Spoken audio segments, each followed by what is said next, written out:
Hello, I'm Robert Walker, volunteer fact checker and helping you if you're scared of many things.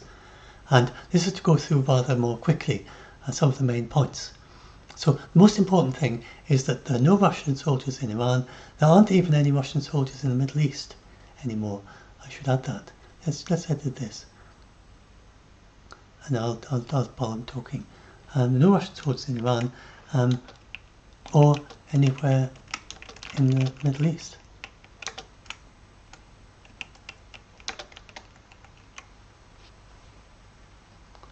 And nobody in the mainstream media has ever suggested that Russia or China would respond, as far as I know, and I'll show here that they can't do that.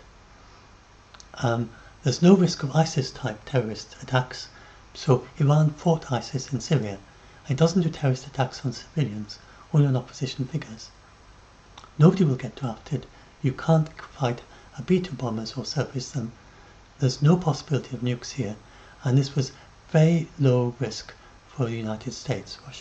The United States would not have done this if there'd been any level of risk to United States civilians or to the United States bombers. So many people assume that Russia has no defense pact with Iran, only a mutual non-aggression pact.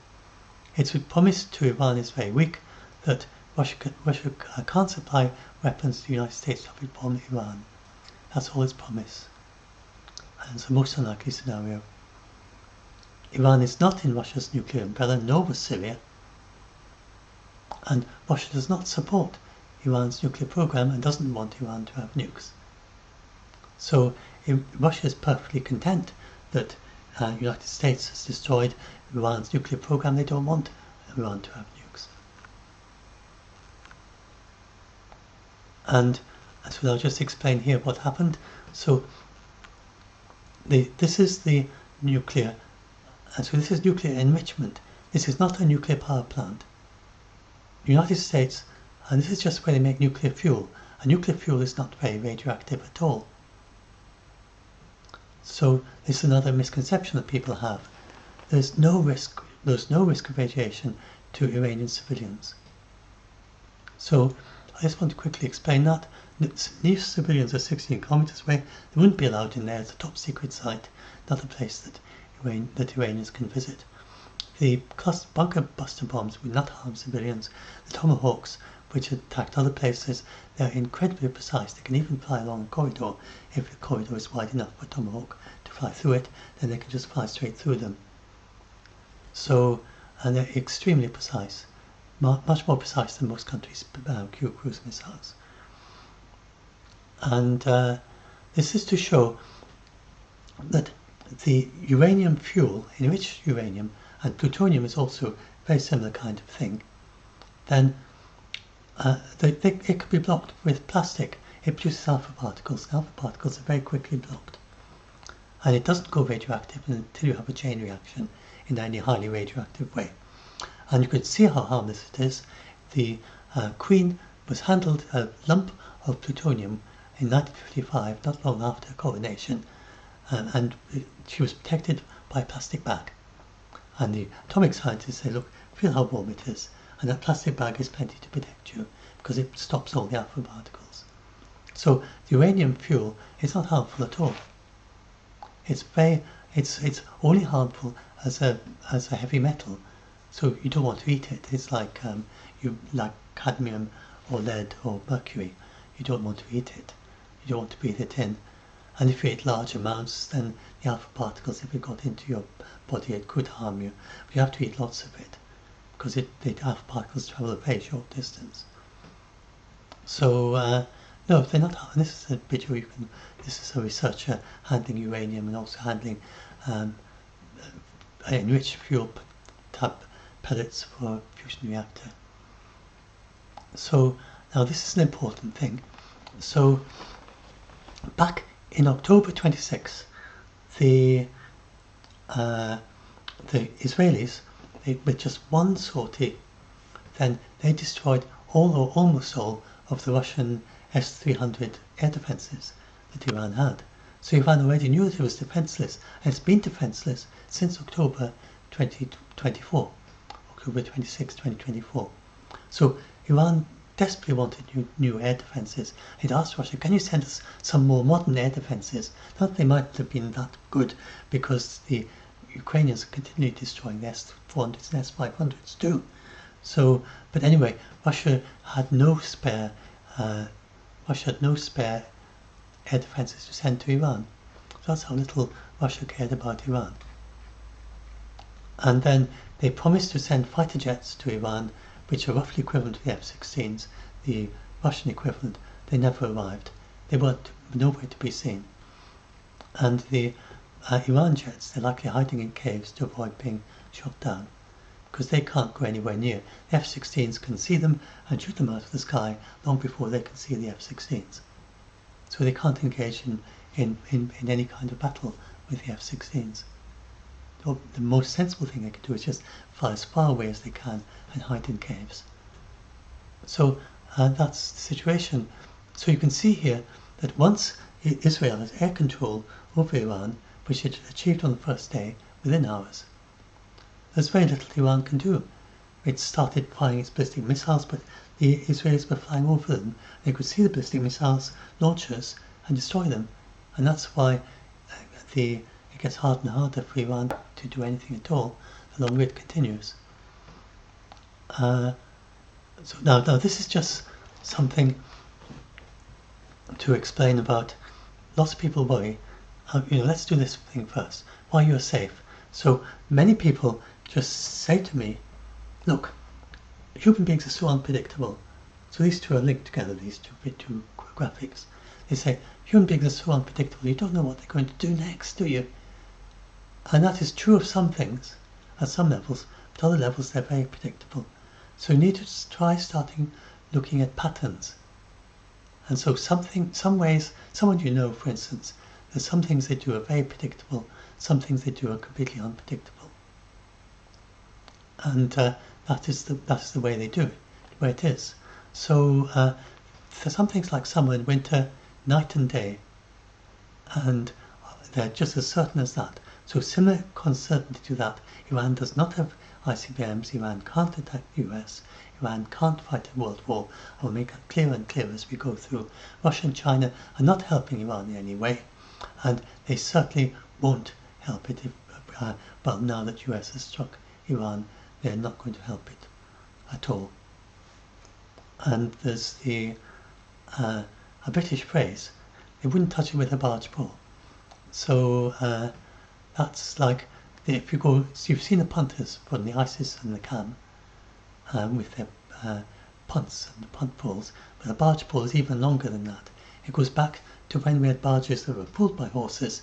The horses would have to go over when the barge went through a bridge, and then they had to use very long poles to push the barge through the bridge before they had motors, back before the Industrial Revolution. Then they used barge poles to get the barges through tunnels.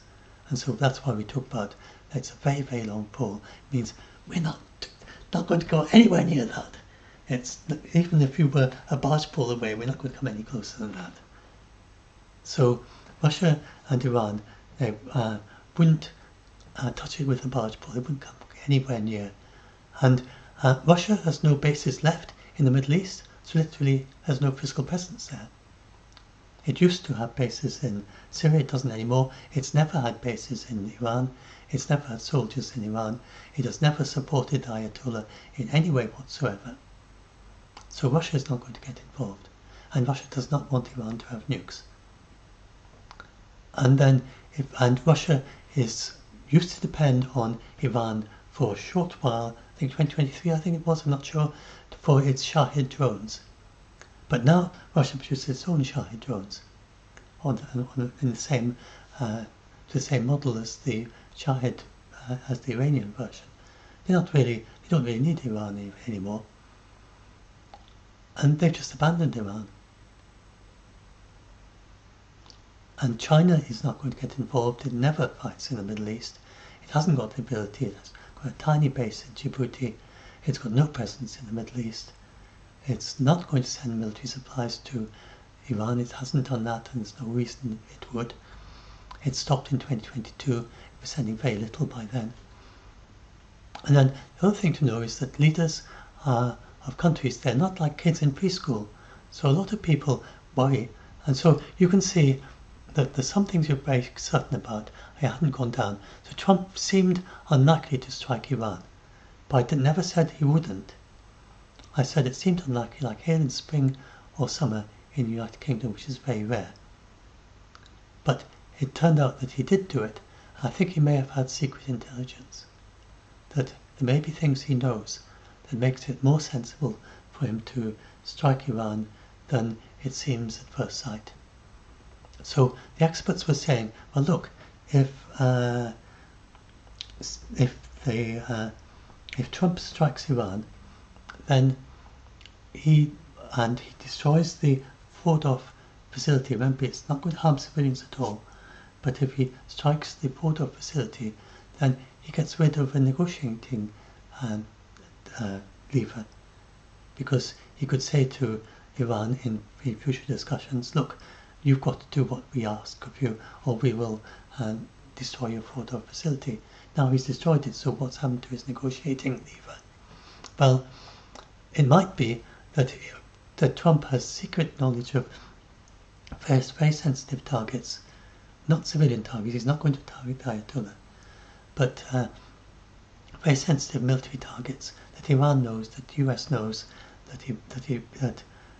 about Iran's sensitive targets, and he knows that the US can destroy them.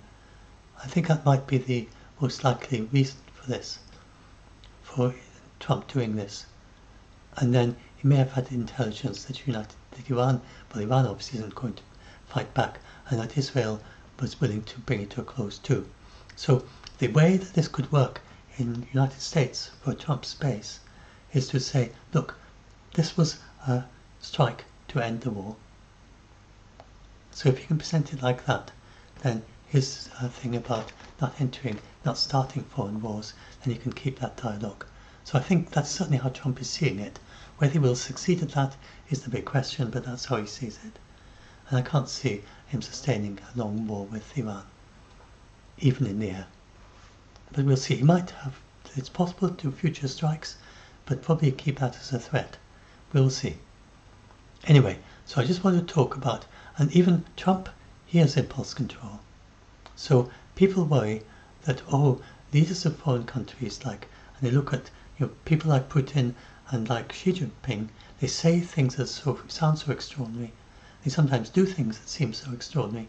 And they say, well, they're just like little kids in preschool, because they don't seem to have any impulse control.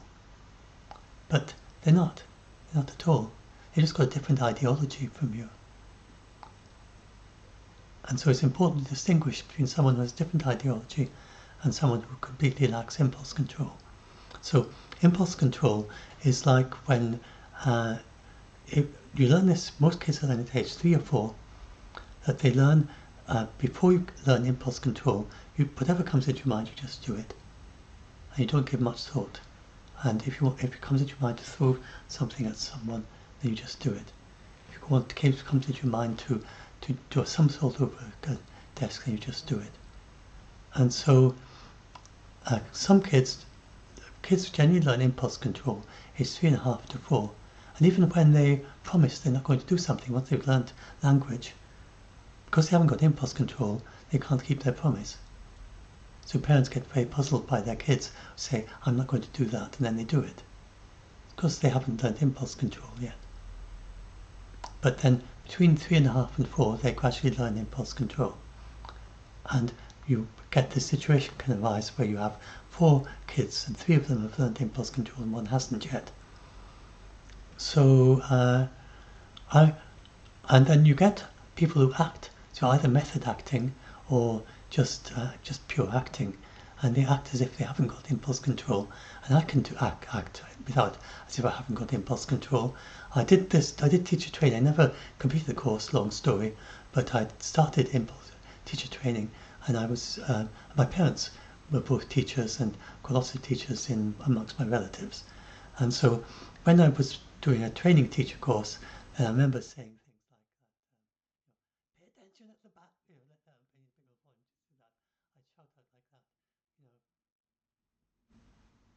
stop that, pay attention, you just shut up, and there were things like that. I'd shout at the kids, and I had no anger whatsoever. So I was just shouting, I was using a loud voice, and simulated anger. It probably wouldn't have got me an Oscar or anything, but it was good enough for the kids. So that's what they mean by adults don't have most adults, almost all adults, have mastered impulse control at age 4, and they simulate lacking impulse control for like when they're teachers and so on. And impulse. So Putin is a very good example of someone who had very, very strong impulse control. So people talk about him, they say falsely that he invaded Iran like a toddler because he lacked out of an emotional impulse, because he just suddenly got angry and about not being able to achieve peace, and so he said, oh well, I'll just go and attack Ukraine instead. That is the opposite of what happened. We now know that he decided before the exercise in 2021, he made the decision probably during the COVID restriction, when he was under lockdown of COVID in 2020. That's very probably when he decided he wanted to invade Ukraine. And he thought it'd be a very easy way to reproduce what he did in Crimea, where he took over Crimea very quickly in 2014 with almost no fighting. So what Putin thought is that, so I go into this much more detail here, and many of you will have already heard it if you've listened to my previous videos. And what we now know through people who have access to secret intelligence, who use it to work out this, to tell the rest of us what happened. So Putin decided that he was going to invade Ukraine, but hid it from all except his closest general, General Gerasimov. The other generals in his army, his soldiers, they had no idea that he was planning to invade Ukraine. He didn't tell them right up to the day of the invasion. And he had decided that, so he just told them they were going on exercise in 2021, they're going on exercise again in 2022, they did as he was ordered. They thought they were just on exercises, including the top generals. They thought they were just doing exercises.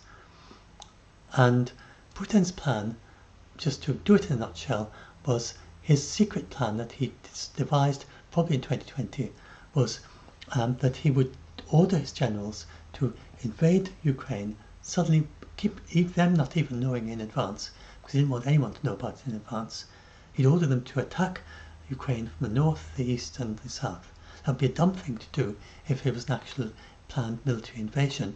But what he was planning to do was just to shock the Ukrainian government and get them preoccupied with sending their soldiers in all directions away from Kiev.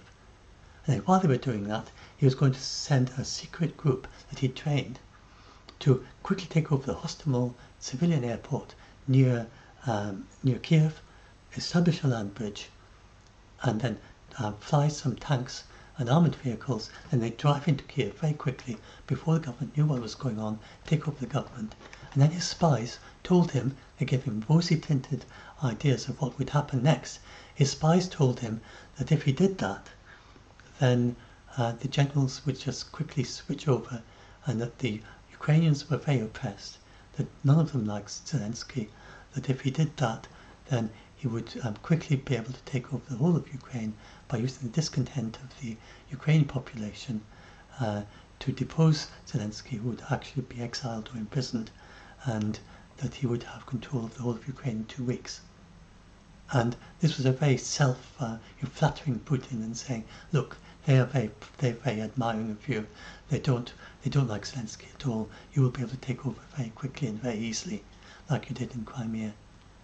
And Putin believed that. They kind of flattered him, and he was so confident, so certain of that he didn't have a plan B. And then when the Ukrainians, they got an advance warning just a few hours before that this was what Putin was planning to do, they managed to send a small number of not very well trained soldiers to protect the base, the civilian airport, and then they managed to shoot down a few helicopters And then with the Stingers that they'd just been sent just a week or two before the invasion, they also shot down some others, and Putin just then said, look, this is impossible, I can't do that, and he called off the operation. And then everything since then has been improvising a plan B that he didn't have. So he knew it was a totally dumb thing to invade militarily, and he expected to have a very quick, easy solution. He didn't, and then he was stuck with this invasion, because having ordered his army in, he couldn't really order them out again. And the rest has just followed since then.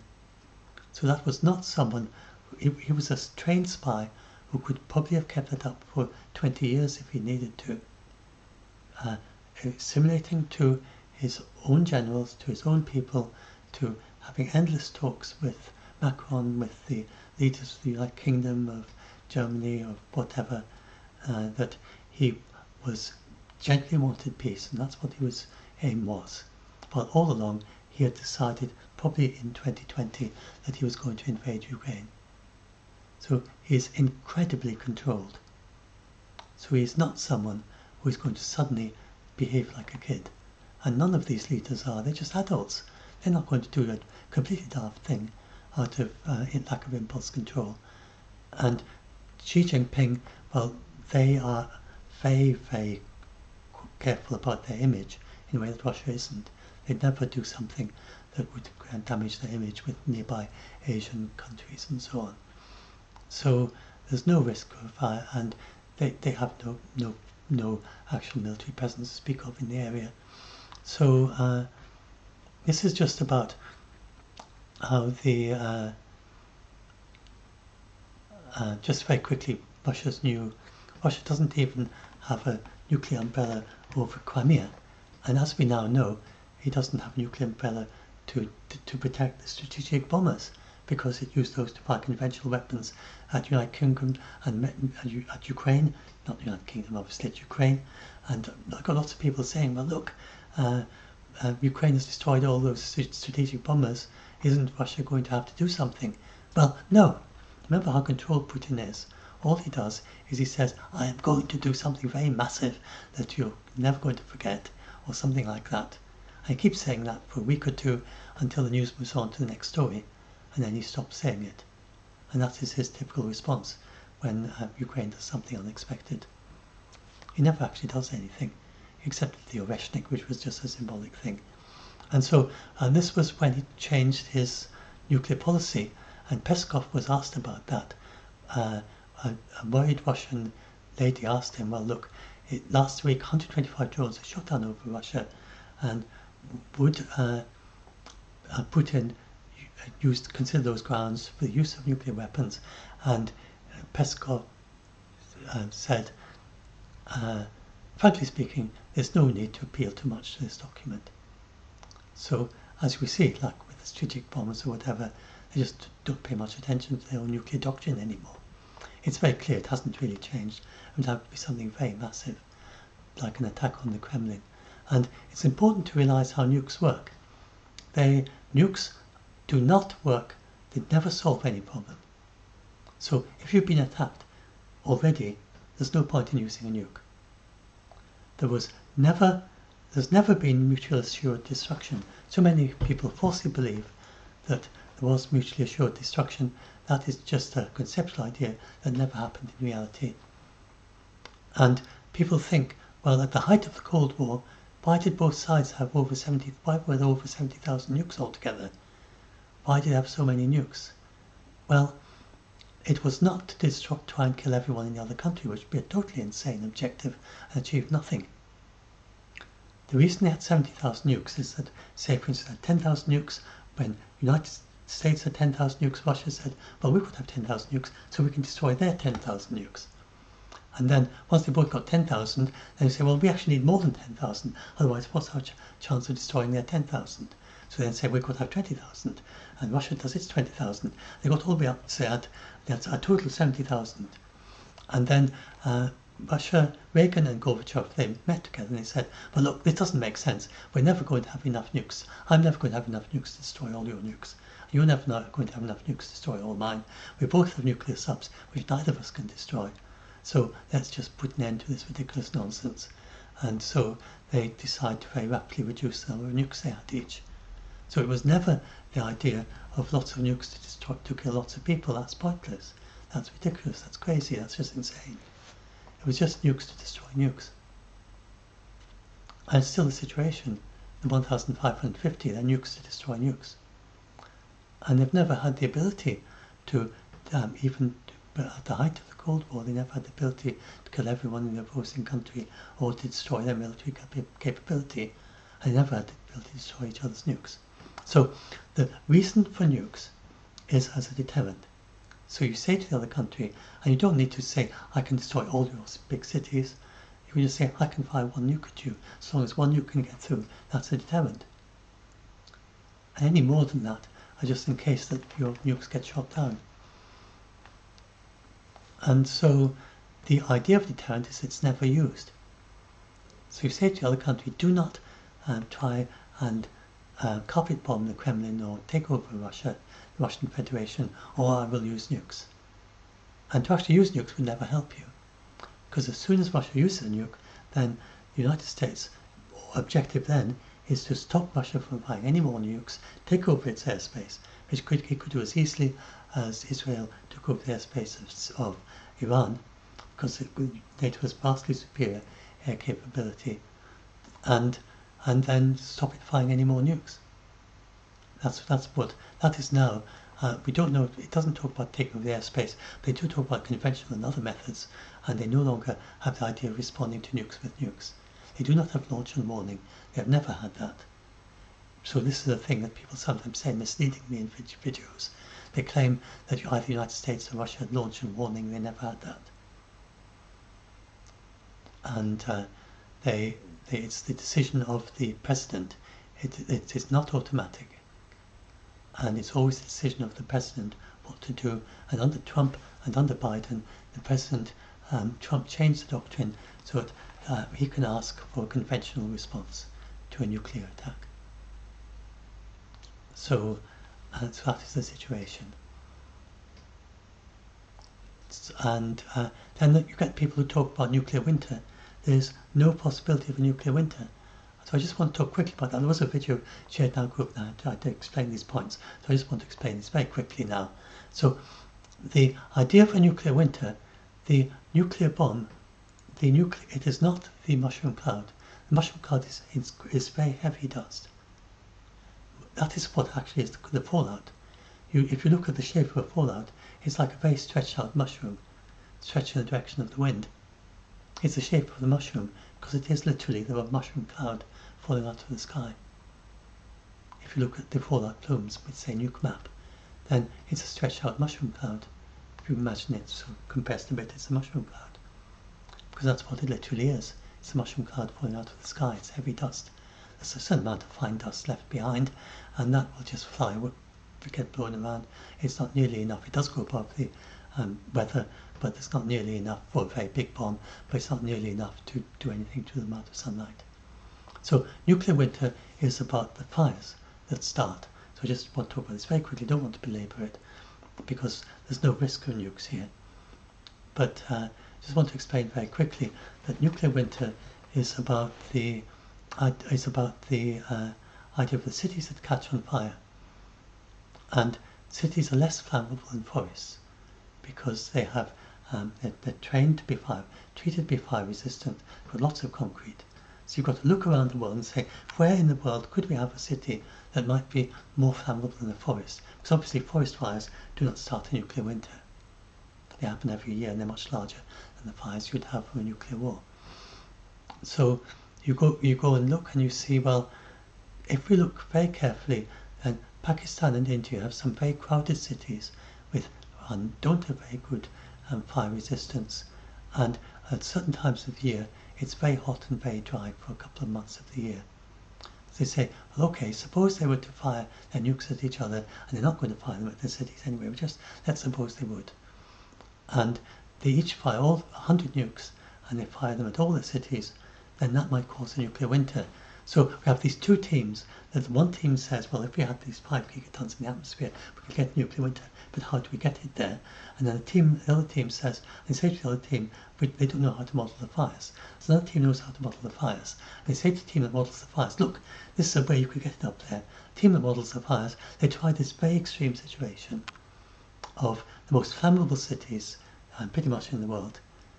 Certainly ones that could be hit by nukes, inconceivable situation, which it's never going to happen. But and in those cities, then they managed to get enough soot into the atmosphere by making lots of assumptions in the worst possible direction, get as much soot into the atmosphere as possible. And so it's not actually at all convincing this would happen, but the worst case, if the models were wrong in a particular way as much as possible, was that you get a slight cooling of the world for a year or two, not as much as the warmth by global warming. So there isn't any risk of nuclear winter. That's up-to-date science, and the general public haven't yet caught up on that. So there's no risk of nuclear winter. So now let's go and look at how, as I said, China is, you can read this in detail, put link in the video description. So I said China won't help, Russia won't help. No, Iran doesn't have nukes. Iran, it would take it 2 years for Iran to develop nukes. Have I got that bit yet? Just say Iran just has, it has, let's look at the, let's see, just search for, yes, uranium hexafluoride, that's what Iran has at the moment. So it's a gas which becomes solid when it cools. And that's all that uranium has. It's a very long way from there to a nuke. If they decide to make a nuke, it's likely 2 years because they can fit them in a missile and be useful as a deterrent for Israel. And, yes, this is just a thing that Malcolm suggested you try talking to all the relatives and friends who lived through the Cuban Missile Crisis and through the Cold War, and if World War III didn't start then, it won't start now. If you can talk to people in the 80s, or people who lived through the Cold War, like myself, 70s, or in the 65, I'm 70, or 65 upwards, then they'll have remembered the Cold War, and this is nothing like that. There was a real risk back then of nukes. There isn't today. So now then go and look at this I was just talking about. Yeah, so why do politicians say this risk of spiraling to a larger war? I don't pretend to understand why politicians, sometimes I can guess why they're saying something. In this case, I have absolutely no idea why politicians are saying this. It fails the most basic fact check. So Iran has nobody who's going to come in on its side. The Houthis in Yemen, they're even further away from Israel. They're not going to be able to do much. Hezbollah in Lebanon, they no longer can do anything. Lebanese army don't support Iran. Yes, I'm in editing mode, so I can delete that. Hamas can't do anything.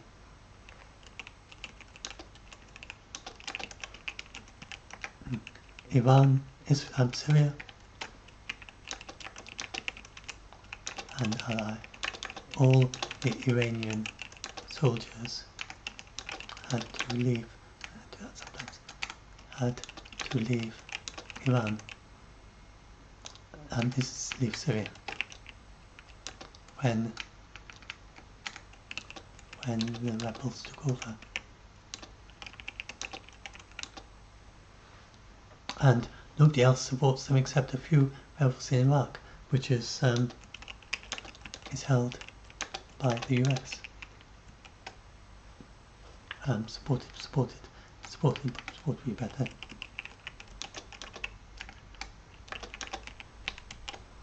So none of Israel's neighbours except Hamas would support Iran, and Hamas is no longer able to do much. So Iran has nobody in the area. And if you look at other countries like Saudi Arabia, they're not in the least bit interested in helping. In fact, they're a traditional enemy, if anything, of Iran. There's nobody in the area. Jordan,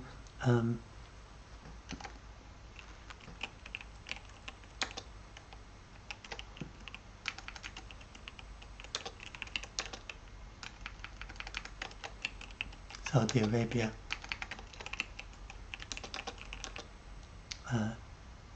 will not be upset by this at all.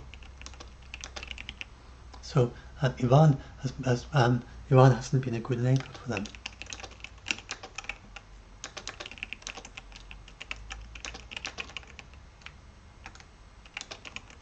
So they don't have a strong positive association with Iran, so they're not going to be upset by this either. So we're not going to get any Middle East states joining Iran. When China won't get involved, Russia won't get involved. We support Iran. So how is it supposed to spiral? And as we've seen,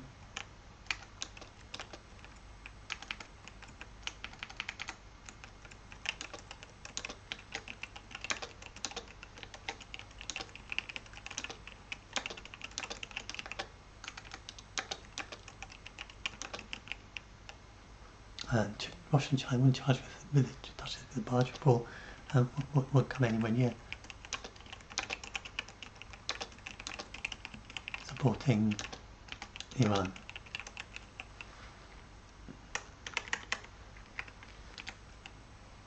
So, and then Iran, I just want to reassure you that Iran is not involved in international terrorist attacks on civilians. It never does that.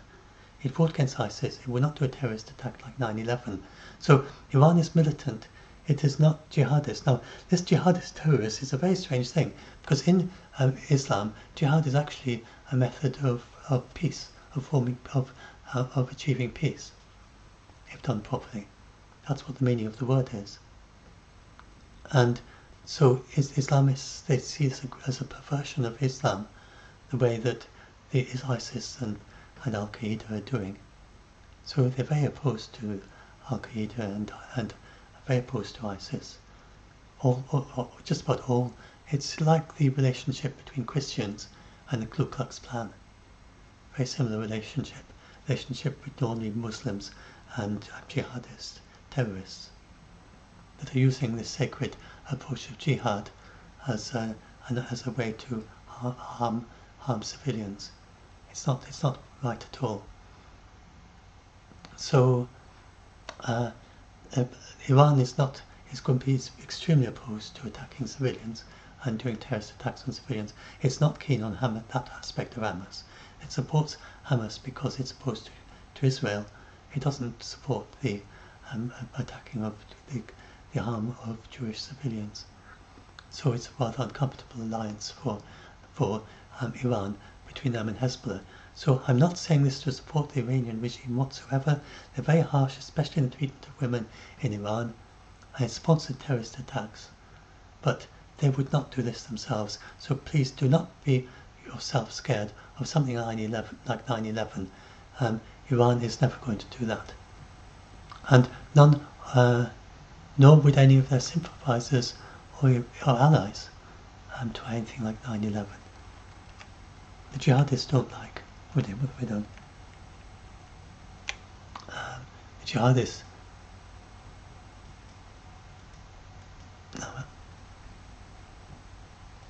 I meant to pull that. The jihadists are not sympathetic with Iran because Iran attacks them. So you don't need to worry about terror. Now I just talked, that's about photo op. It's about how Daria Tolsikov, or however you say that, and she said that threatening to destroy nuclear facilities could be a useful bargaining tool. To actually do that would not achieve the goal to stop the nuclear enrichment program. This is why I found this so puzzling. Why did Trump do it? But he did attack.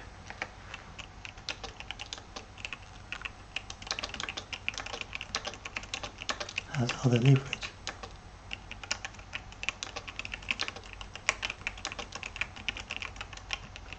So, Iran is getting rapidly weaker, fewer and fewer ballistic missiles a day.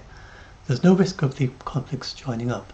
I'll talk about that in a minute. So, yeah, let's talk about it in a minute. So, this is about how the war. So, Israel flies to Iran, and Iran can't fly back. it fires ballistic missiles back.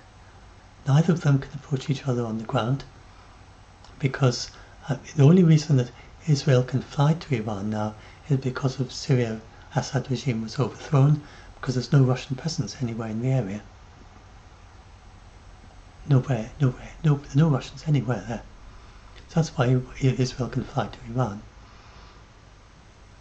And Iran can fire the ballistic missiles back, but because those fly through the atmosphere and then above the atmosphere, and then nobody's going to let them approach each other on the ground. So it's not going to become a land war like with Iraq. And it's not going to become a war by sea. So the US Navy is waiting there near the Hormuz Strait, and if the Iran tries to block the Strait of Hormuz to block oil exports as a kind of bargaining tool, then the US Navy will stop them immediately. And that's a very unequal fight. Iran's not likely to keep that up for long. So it's not going to become a war in the sea. It just could become an attempt to blockade the Hormuz Strait, immediately stopped by the US Navy, which is waiting there for just that reason. So it's got a significant presence there, waiting for just that. Now, the wars, so the Middle East countries, they don't have any foreign bases. The Russia and China, they formed large land empires in the past. For that reason, historically, they never have had overseas colonies. They don't have foreign bases. China has got one foreign base in Djibouti, which is at the entrance of the Red Sea. Russia has got no foreign bases now. It's lost the bases in Syria. No overseas bases, to be more precise. Whereas the Europeans, they had sea empires.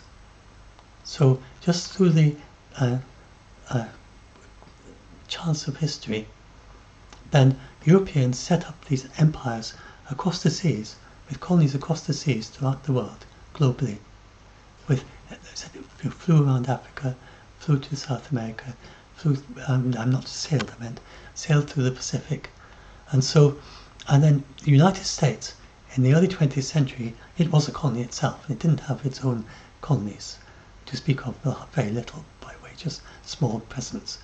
But the United States decided it wanted to have bases throughout the world, and made arrangements with other former colonies that it was friendly with, all associated back with Europe. It's now got 750 bases throughout the world in most of the former colonies that the European had. And so NATO and countries like France, the UK, Spain, Portugal to a lesser extent, and so on, and then most of all the United States, they're the only countries that can fight overseas. So we saw how the United States flew its bombers from the United States all the way to Guam, and Russia and China can't do a thing like that. They haven't got a base like Guam that they can fly bombers to anywhere in the world. So they don't have force projection. They don't have bases to fly things to.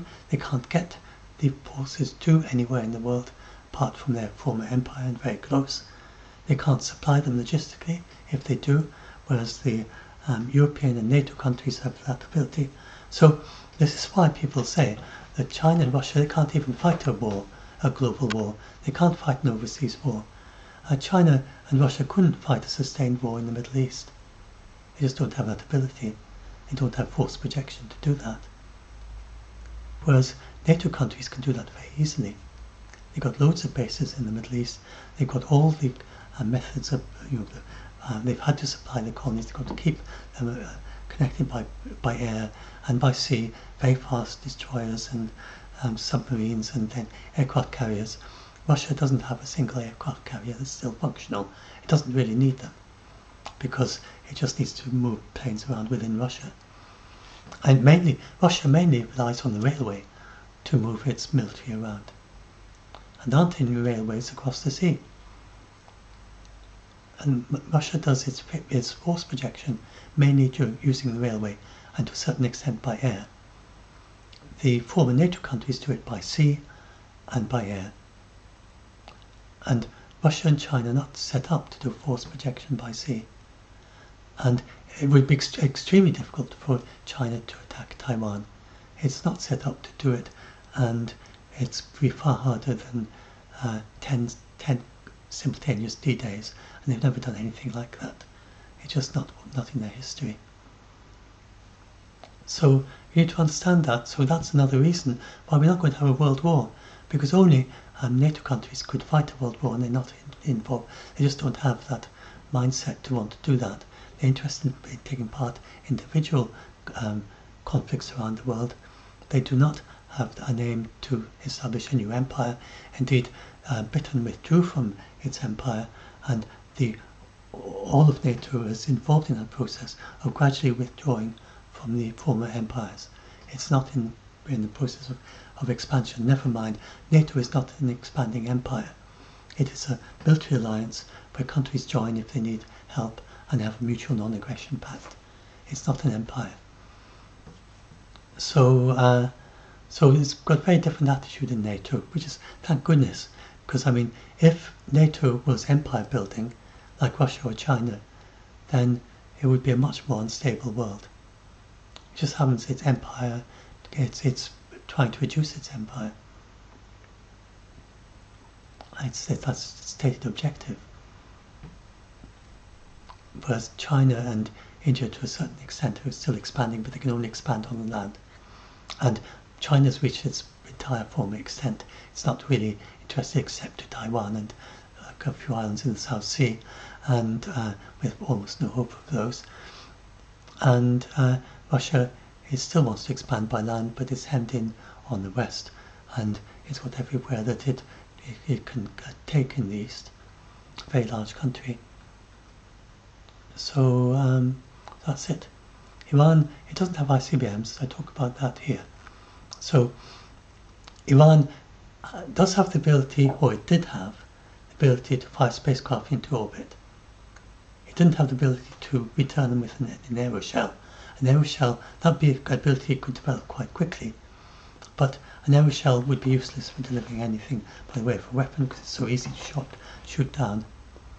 And you need something like a very precise, go quickly through the atmosphere ICBM. That requires at least several years of testing before Israel could have something, Iran could have something like that. It hasn't even tried. And to get something on the ballistic missile, so this is just to help people who think that Iran has a nuke already, even if it had managed to develop a nuke, which is extraordinary. The US and IAEA are confident it hasn't got one yet.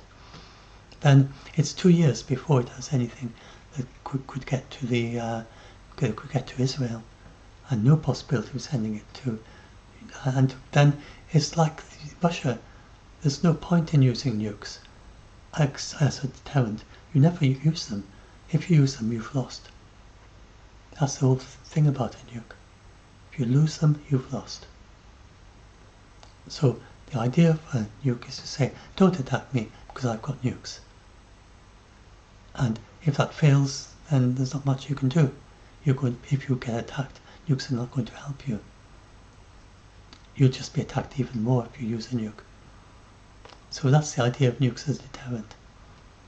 Now, Israel is in the Non-Proliferation Treaty. It's already ratified the Non-Proliferation Treaty. And the recent problems with IAEA, it's not likely to be because Iran has a nuke. It's more likely to be that Iran was protecting its enriched uranium and some of its centrifuges and moved them out of the sight of the IAEA because it's concerned that IAEA is a little bit leaky. It thinks that Israel found out where its secret places were because it invited the IAEA atomic inspectors to see them, and they think that somehow Israel got hold of those confidential disclosures. So that's why Iran has moved things out of the way. Now, so I just want to try talking to any of your older relatives. So this is a very minor. It's nothing like the Iraq War. Anyone who's lived through the Iraq War, this is nothing like that. It's very minor compared with the Iraq War. But remember, people thought Iraq had weapons of mass destruction. End up it didn't. But during the Iraq War, they thought it had. Now imagine if the internet was around back then. People would be saying that Saddam Hussein was going to use nukes to take over the United States or something. and they'd have said World War III every day for the 3 weeks of the Iraq War. But so this is nothing like the Iraq War, but it was on land, the sea and the air. Many people believe falsely that Iran already had nukes, and it was nothing like this. There wasn't this hysteria that people have, and there's people claiming that there's been World War III. So you can just try and talk to relatives who were alive at the time of the Iraq War, and then people who were alive during the Cold War, like myself, and then who were alive in the Cuban Missile Crisis. If you talk to someone who's been around who's in the 80s, and so this was one of the members of our group, and he talked to his granddad, and he was alive during the formation of NATO, a boy during the 1962 Cuban Missile Crisis. He says nothing happening today in the Middle East and Ukraine compares to what he lived through. And he's mentioned so many wars he witnessed in the news in his 83 years of living at them much worse. And ask them today, they will still say this is a very, very minor thing going on. Airstrike, just a single airstrike by the United States using B-2 bombers, destroying a nuclear enrichment facility. I mean, why are people so scared of that? Now, it's also important to realize, so the Ayatollah is the head of Iran. He has the last word in everything. So it has a parliament which makes decisions, passes laws and so on. But the Ayatollah can stop any law. It has a judiciary that comes to judicial decisions. The Ayatollah has the last word in every judicial decision. He has the last word on the religious matters. He's one of the few people in the world. He's got more power than Putin has over his government. He's got the last word in everything. So Israel, when it votes heavy, and he has already appointed his successors, so even if Israel was to kill the Ayatollah, he's got 3 successors. They will be similar-minded to himself. So the Ayatollah, he is very against is Iran developing a nuke. He doesn't want it to do that. So Iran votes every year to establish a Middle East nuclear weapon-free zone. Every year this is voted for regularly in the UN General Assembly, and guess who votes against? Only Israel. No other country in the world votes against this resolution. The 3 abstentions from Argentina, Cameroon and USA, nobody votes against, apart from Israel. All the Israeli neighbours of Israel, all the Arabic states, everyone in the Middle East votes for a Middle East nuclear-free zone every year. So Israel makes out that it's doing this to try and stop Iran from developing nukes. What it doesn't explain to the world is that if Israel got rid of its nukes, Iran would immediately no longer have any ambition to produce nukes. So it's Israel that is in the way of there being a nuclear-free zone in the Middle East. So I'm talking about this as how Iran sees it, and how other people in the Middle East see it. So people see very much the Israel perspective, which is that they have the right as the Israeli nation to have nukes to protect themselves. Nobody else in the Middle East has that right, and it's their duty to stop anyone else in the Middle East from having nukes. That's how Israel sees it. And it doesn't disclose its nukes to the IAEA. And so Israel somehow managed to convince its allies that it has the right to have nukes. Nobody else in the Middle East has that right, and it has the right to stop everyone else in the Middle East from developing nukes. That's what this war is about. And Iran, it doesn't want nukes, but it wants a nuclear weapon-free Middle East. That's its aim. So again, I'm not saying this to support the Iranian regime in any way. I'm doing this to help you to understand its situation, to help you understand it doesn't want nukes. And then every year, India is the country with nukes that is most against nukes. Even though it has nukes, it wants the world to get rid of them as quickly as possible. It wants the entire world to get rid of them. And every year, India calls for a convention to prohibit all nukes, that all the nuclear powers would join, and they would work out together how to end nukes very, very quickly. And the nuclear powers mostly vote against, China and India vote for. So here's the map. China and India vote in favour. The nuclear and pretty much much of the global south, apart from Australia and New Zealand, and they vote every year for a convention to prohibit all nukes. And it's a majority of the countries in the world by far, every year wants to prohibit nukes. End all nukes. It never happens because it's not decided by majority, and in the UN Security Council, the 5 nuclear powers, they have veto power, and they can stop this resolution. India and China, the 5 original nuclear powers, India is not in that number, China is, but China by itself, any individual nuclear power of the United Kingdom, France, United States, Russia and China, those 5 countries, they can veto any resolution in the UN Security Council, and so they veto this resolution whenever it comes up. So it's never going to pass in the UN Security Council, and the UN General Assembly doesn't have much ability to actually make something happen. But that is what the majority want, by far, in the world. So it's important to realise this. So we may end up there. Now if you look at the equator there, which is about here, the entire southern hemisphere below the equator is in a nuclear-free zone. These are nuclear weapon-free zones, including Australia and New Zealand are now included.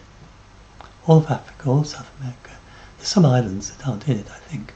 Somewhere here, I think that might be South Africa, I'm not sure. I think some islands, that island isn't in it. But that's what I think would be Guam. But almost everywhere south of the equator is in a nuclear weapon-free zone. Entire southern hemisphere.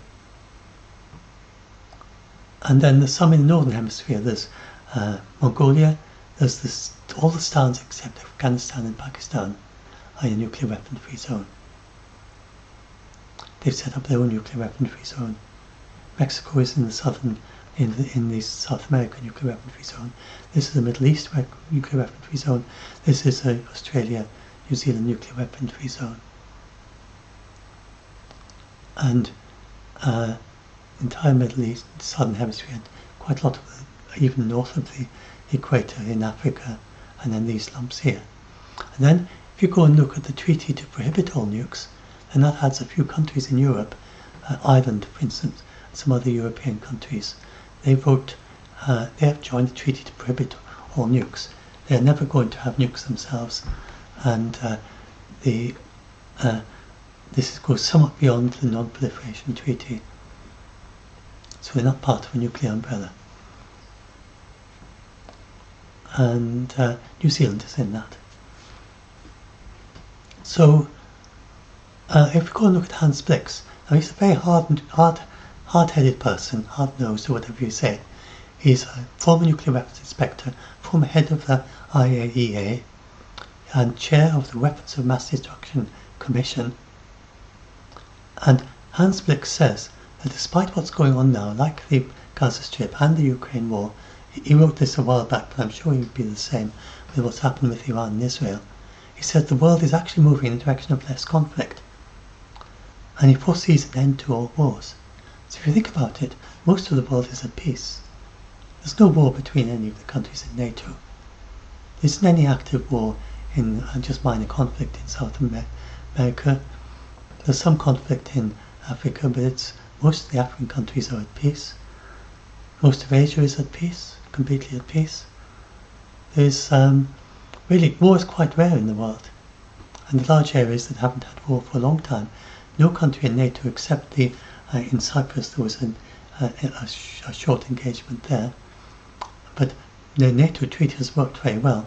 The countries in NATO don't fight each other. They sometimes fight on the other side in wars outside NATO, but they don't fight each other in NATO. So, as looking this forward and the direction it's going, he sees this going into a direction where there will be no conflict at all. No military conflict. There'll still be a non-lethal competition such as Olympics. And there's promising signs this may even happen this century. Might even happen in my lifetime if I live into my 80s, which hopefully I will.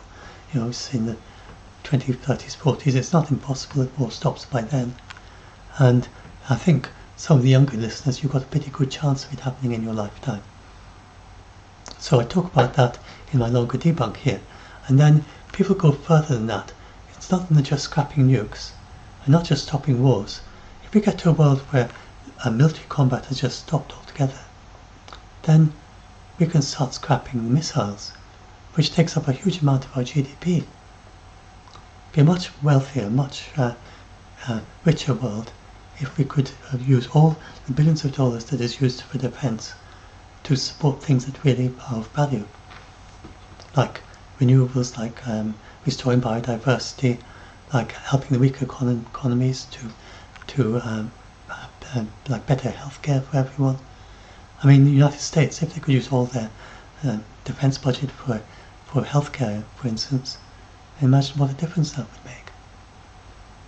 So we do have a possibility of a future world without a defense budgets. So this could happen in your lifetime, or especially younger people here.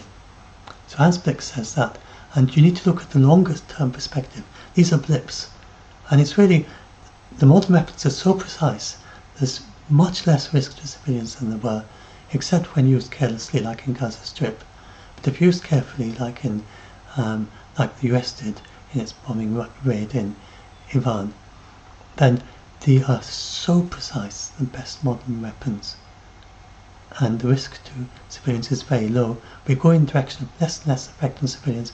In the Ukraine war, then unless you're one of the people who decide to live in a city that is being shelled constantly, and sadly some people do decide to do that, civilians, and they're with a bicycle going around amongst the shells falling around them. But most people evacuate. If you evacuate the area of combat in Ukraine, then the risk to civilians is very low. It's mainly from the Russian. There's very little risk to Russian civilians. There's a main risk is the other way, because the Russians are targeting civilian infrastructure and seem very careless about civilian lives. But even then, the risk is much less than a traffic accident for civilians in Ukraine, right now in the middle of an active shooting war. So wars have become much more precise, much less effect on civilians. There's no such thing as firebombing anymore. There's some things that are beyond the pale that not even Russia will do. And if you project this all forward into the future, there's a future, continue just what we're doing, more and more in the future. Then working together more, finding solutions like we're doing we're looking for peace in, the United States is looking for peace between Iran and Israel. Iran and Israel, Netanyahu's country, they don't want to be continually get ballistic missiles fired at them by Iran. They want peace too. There's some pressure on Netanyahu to reach peace too. So Israel has already now achieved peace with Lebanon. It will with Syria as soon as it's got a government there it can negotiate with properly, with Jordan, with Egypt, with all its neighbours. And the other countries in the Middle East are at peace. There is this conflict at a distance of over 1,000 kilometres between Israel and Syria and Iran. This can be resolved, and this can go to peace as well. Once that is gone, that's the end of conflict in the Middle East at the moment. So it is possible to have a conflict-free Middle East. It is possible to have a nuclear weapon-free Middle East if Israel can be persuaded that it is safe to get rid of its nukes. And we can have a nuclear-free world, but probably not during the Ukraine war. But once it's all over, nukes are so expensive. They Putin has used his bluffs over and over. They got so useless now that they're not even really that much value as bluffs. And so it's possible that once this war is over, with the hindsight of history, that we will go to people start thinking, well, let's get rid of these things. They didn't actually do much use, did they? What was the point in them? So I think that we can possibly get to. So now let's see if I've gone through all this. These are the main things I need to talk about. Let's see. Iran's navy can't even reach the Mediterranean. I didn't mention that. It have to go through the Suez Canal, but it's only got 3 small frigates. That's pretty obvious.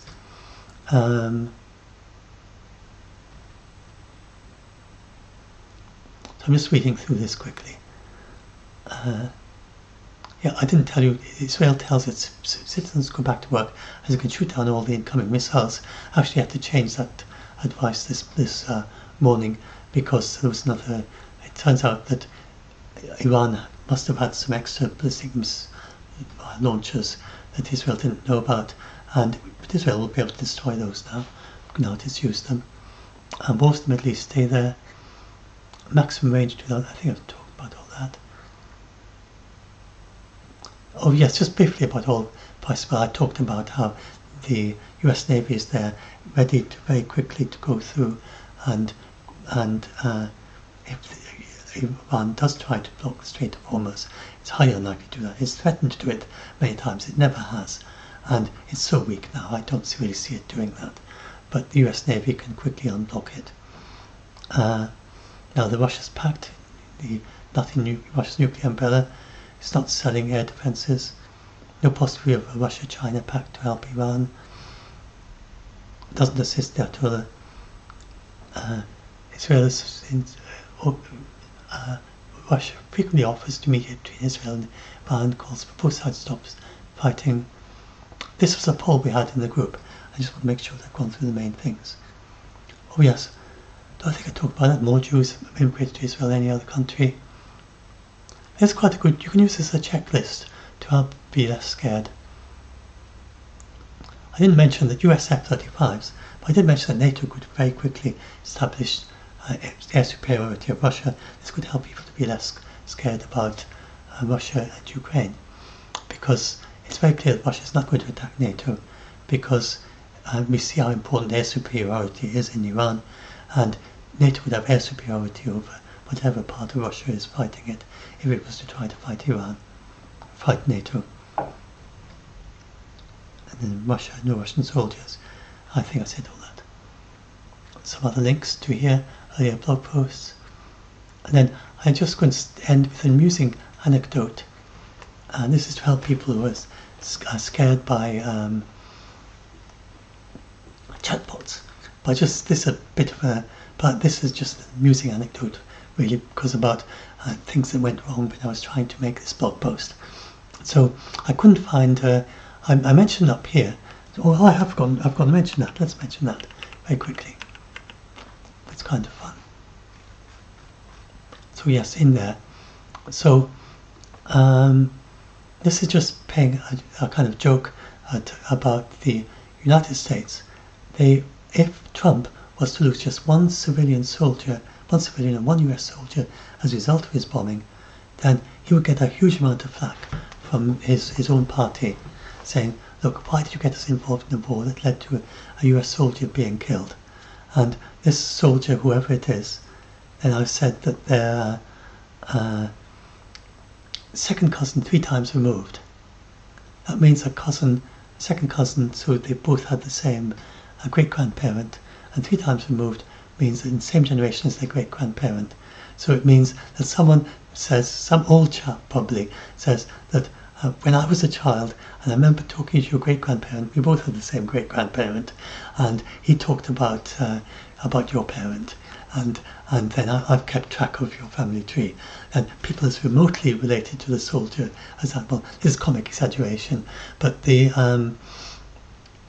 what it means is that what this is about is that the media throughout the United States, including Fox News, they will be talking to all the relatives and all the people remotely connected to this soldier that got killed, and it will just fill the headlines. It'd be very damaging to Trump if any soldiers get killed as a result of this, because it'll just be all over the news in the United States. So this is a very strong reason Trump would not authorize this unless he thought the risk to US citizens was 0%, and to US soldiers. So I did an attempt to draw that diagram. Required so much work. It was just half an hour, but it was a lot of work because I couldn't find someone who'd done the diagram for me already. And so I tried doing a chatbot, and this was ChatGPT's attempt. It explained it in words, which is very easy because you can find the words on the internet. And then I said, okay, that's great, thanks for explaining it, please do a diagram for it. And this is what it drew. It didn't know what the words meant at all. It doesn't. It's just a pattern generator. There's nothing there, understands anything. And the second cousin 3 times removed is supposed to be my parent. It's so silly. And then this was Perplexity AI. And it's got grandparent, great-grandparent. It's got 3 people, all called great-grandparent 2. And all look different. And some of them, the one grandparent who looks really quite young. It's a very young grandparent. And great-grandparent. And then you've got a parent. And you've got a parent 2, which looks quite... You've got another parent 2 that looks like a grandparent. I mean, this is the silliest thing I've ever seen. If anyone does family trees. So I don't think we're going to use chatbots for family trees quite yet. And this is to help people who get scared about chatbots as well. So as well being as a silly anecdote, like people often do at the end of these videos. I just thought I'd just throw that out there, just for the joke, like people often do at the end of videos. But I don't also just say it's just people get very scared about chatbots, but they don't learn things like children do.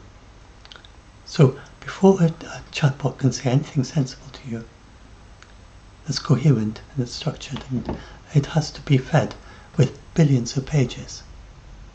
A young kid doesn't need to read billions of web pages and billions of documents all the way through, and hundreds of pages in each document sometimes, in order to say basic sentences to you that make sense. So the way chatbots work is extremely different from the way humans work. It's not based on any understanding. It's just a pattern generator. And that's why it says such daft things and does such daft things sometimes.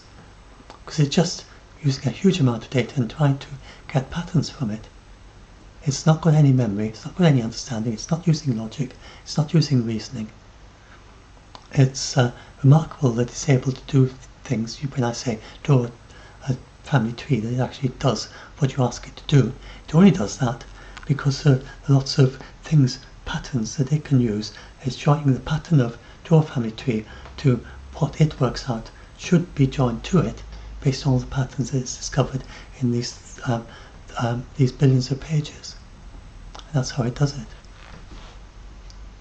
There's no actual understanding. If you ask a chatbot, how did you do that? Why did you do that? The chatbot will try and make a pattern to respond to you based on looking at how in those billions of pages, how people respond to that question in those billions of pages. It doesn't have introspection. It's got no memory. It's got no reasoning. It can't tell you why it does something. It can tell you. It tells you why it did something based on what human beings speculate about why chatbots do what they did. So there's nothing here that's even remotely like how we think. There's no understanding, no semantics. It's nothing like general intelligence that people claim. It's just pattern shaping, and for this reason I don't think that they're anywhere near producing anything like us in chatbots. I think they'll continue to make these most amusing, extraordinary mistakes. They'll get better and better. They'll do more and more things right, more and more of the time, but they'll keep making absurd mistakes. I think that's just going to go on and on. So anyway, that's it. Now let's just go up to the top and just look at this, put this up there as a kind of summary of what we've been looking at. And we don't need the bit at the bottom, but that's let's move that down a little bit, see if I can.